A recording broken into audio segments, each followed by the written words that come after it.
Bonjour à toutes. Bon, désolée pour ce contretemps technique. Je suis pas très forte pour maîtriser l'outil informatique. Voilà, donc je vous prie de m'en excuser. Je suis ravie de vous avoir toutes ensemble parce que vous êtes 95, il me semble, voire 96. Voilà, ben c'est une belle aventure pour moi, en tout cas, depuis 3 semaines. Euh, voilà, c'est donc une première fois. J'espère qu'il y en aura d'autres. Euh, bon, on va bidouiller un petit peu, mais on va améliorer ça. Et puis, je suis vraiment ouverte à vos idées et vos conseils parce qu'il faut que nous soyons constructives.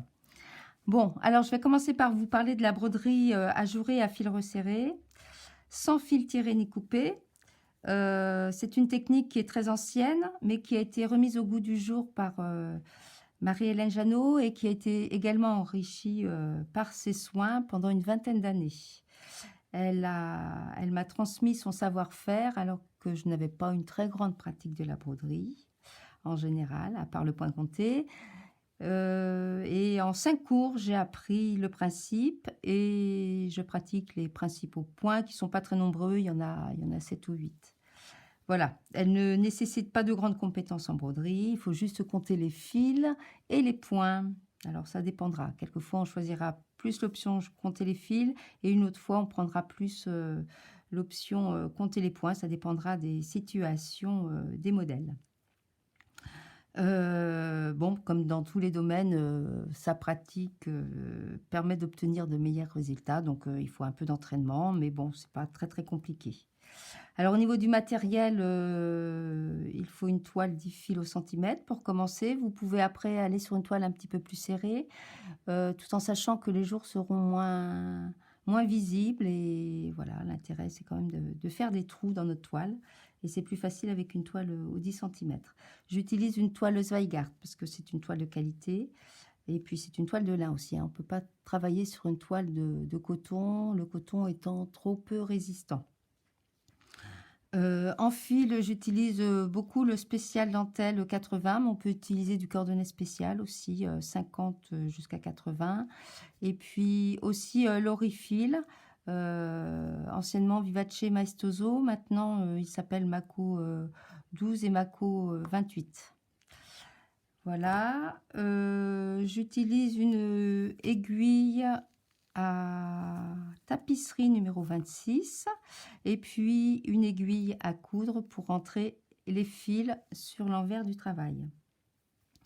Je brode également avec un cercle à broder, ce qui permet de tendre la toile de façon régulière et d'avoir aussi un geste mieux maîtrisé.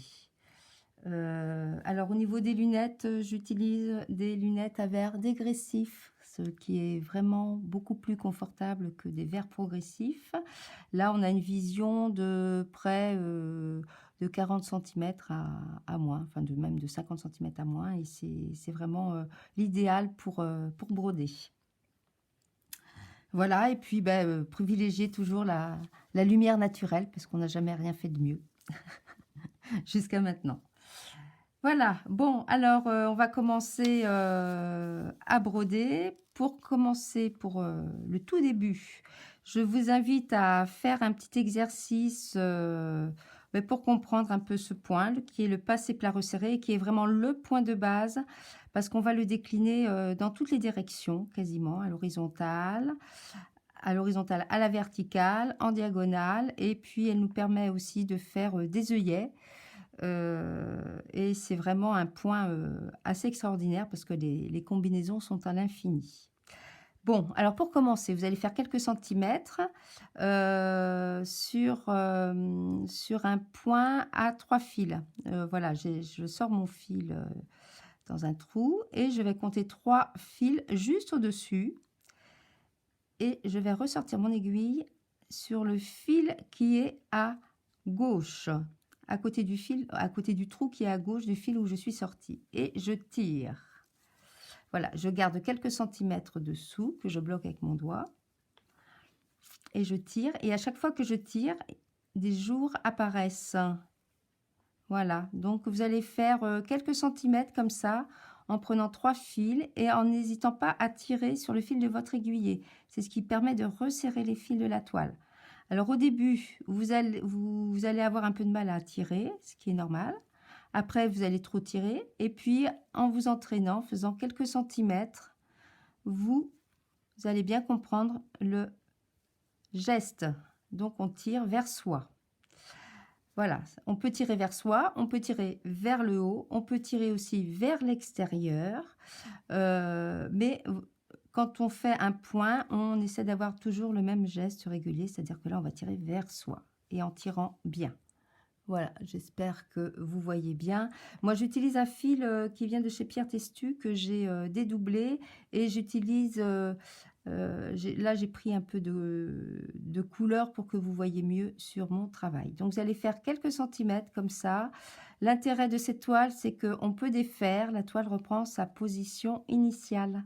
Donc, c'est très pratique et puis c'est sans stress parce que comme on ne va pas couper les fils de la toile non plus, on a le droit de se tromper et ça, c'est drôlement confortable. Voilà, donc vous allez faire quelques centimètres et puis pendant que vous brodez, je vais faire la vidéo suivante. Si vous avez des questions, vous me les posez sur la page du groupe. Et puis quand vous avez fini votre tâche, vous pouvez prendre des photos et me les envoyer et je vais essayer de faire un sampler pour le mettre sur la page du groupe. Voilà, n'hésitez pas à poser des questions, il n'y a pas de questions bêtes, on est là pour apprendre, c'est vraiment le principe de la journée. Bon, merci et puis à plus tard.